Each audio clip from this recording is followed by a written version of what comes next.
Hey artist, I hope you're doing well. There is something on my heart today I want to talk to you about. We all love a self-made success story, right? The entrepreneur with nothing but a dream, who grew up on the streets, dropped out of college, slept in the car. The underdog who never gave up and built a whole empire from dust. And we absolutely should celebrate that, but here's what's strange. When it's a business story, we say, oh wow, how inspiring, that's so bold. But when it comes to art, we act like self-made is something to be ashamed of. We look down and say, oh, I'm just self-taught.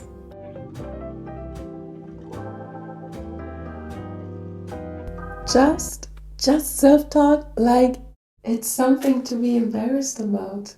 Like it's not enough. It's not just, it's amazing.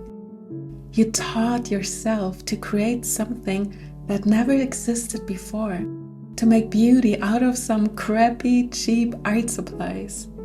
You didn't need a studio, fancy tools, or a big budget. Just your passion and your pencils, or whatever you could get your hands on. So why do we admire the guy who starts a company in his bedroom, but not the self-taught artist who learned alone at the kitchen table while going to school or working full-time or raising little humans? You didn't wait for permission. You followed your own heart, practiced alone for hours, trying out new techniques and watching YouTube tutorials late at night. You learned a whole new skill set by yourself. No teacher, no framework, no textbook to follow. You created through the doubt, through your insecurities and your own limitations.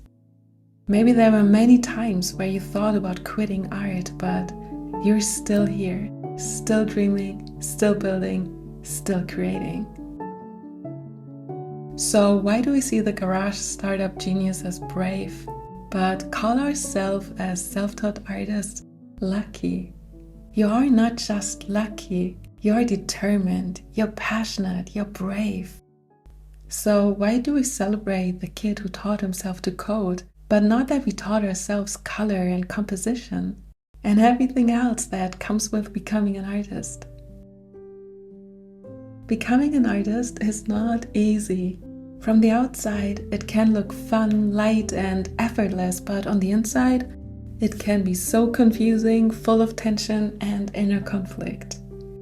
You want to make art because you love doing it, but you also want to earn money with it and need to create something that sells. You want to make art for the joy of it, but still you put a lot of performance pressure on yourself and constantly push yourself to do more and to be better. You want to be open and honest and share your work with the world, but you're also deeply sensitive to criticism and rejection. You want to be free and authentic and stay true to yourself, but you also want to be liked, to feel accepted and validated.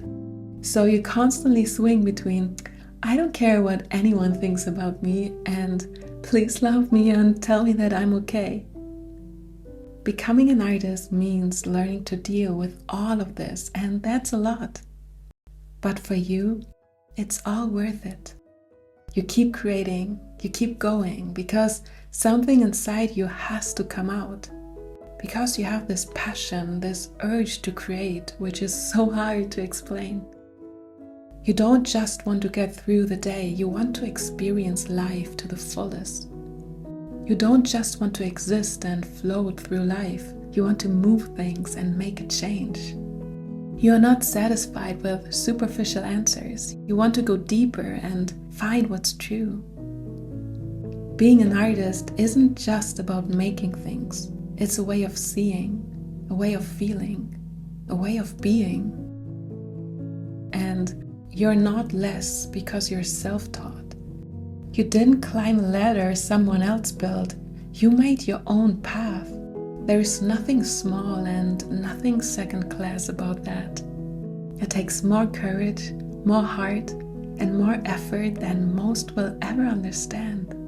So please stop saying just. You're not just self-taught. You're self-led. You're self-driven. You're self-made. And that's something to be really proud of.